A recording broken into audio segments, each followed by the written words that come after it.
In a digital age, we form connections that transcend time zones, geographies, and even realities. Parasocial relationships, one-sided connections where a fan feels intimately involved in the life of a creator, are now more common than ever. But what happens when these seemingly innocent connections blur the line between admiration and obsession? I am Raised by Rage, and I've been a victim of such relationships as a creator. Today, I'm going to share my story and inform you about parasocial relationships. In 2023 last year, when I was in the beginning experimenting phase of my content creation journey, I met this guy online. Actually, I met a couple of people online, so it wasn't just this one guy.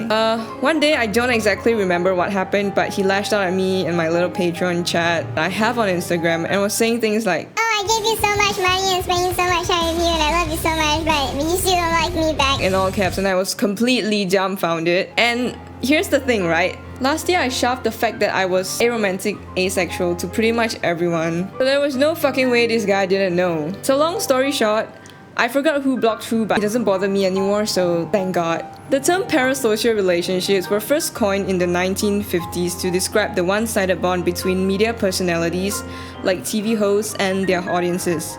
In today's world, with the rise of internet culture, these relationships have become more intimate. Creators often share personal stories, insecurities, and their day-to-day lives with a lot of people. As fans, it's easy to feel like we know these famous people who constantly show up on our devices, but we only know the version of them they choose to show online. We don't actually know them at all. While parasocial relationships can feel comforting, they carry significant dangers when not understood properly. A fan might mistake the creator's shared vulnerability for genuine friendship or even romantic interest, which is fucking weird because you don't know the person. What begins as admiration can escalate into unhealthy obsession, leading to stalking, harassment, or feelings of betrayal if the creator doesn't reciprocate the attention. Remember, it's one-sided by nature, and while creators appreciate their fans, they don't know their fans personally. And you know how some creators will tell their fans they love them?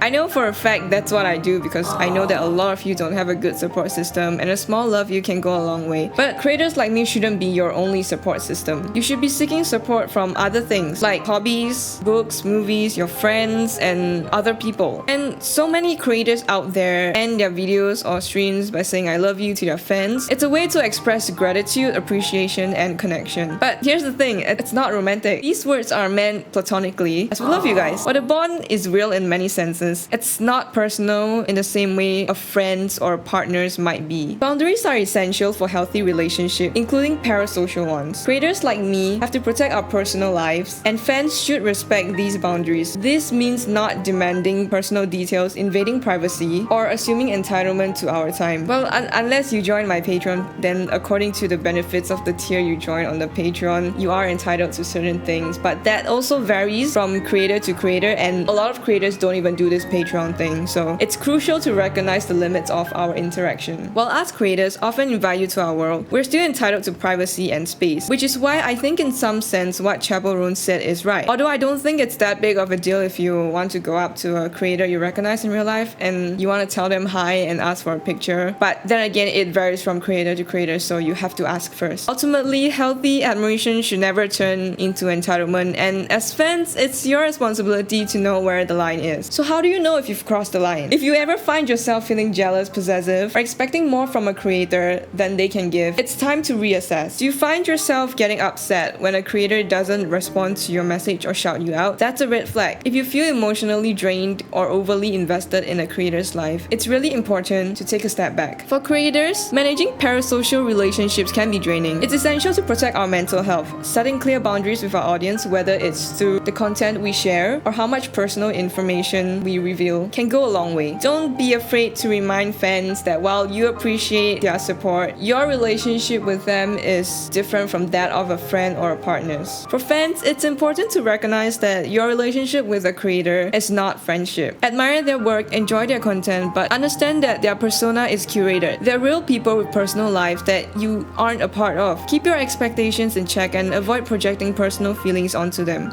Engage respectfully and appreciate them for the value they provide without expecting anything in return. Parasocial relationships are an inevitable part of our digital world, but they don't have to be unhealthy. As creators and fans, we must work together to set clear boundaries and respect each other's spaces. Whether you're saying I love you to your audience or hearing it from a creator, remember that healthy boundaries and mutual respect are key to a positive relationship. Thank you for watching. If you enjoyed this video, don't forget to like, comment, and subscribe. In my previous video, I had a lot of you comment about how the audio levels aren't balancing well and the background music is too loud. So hopefully I got it right this time, and I really appreciate the feedback. And please keep the feedback coming in so I know if I've done something wrong, said something wrong, or missed out an important point.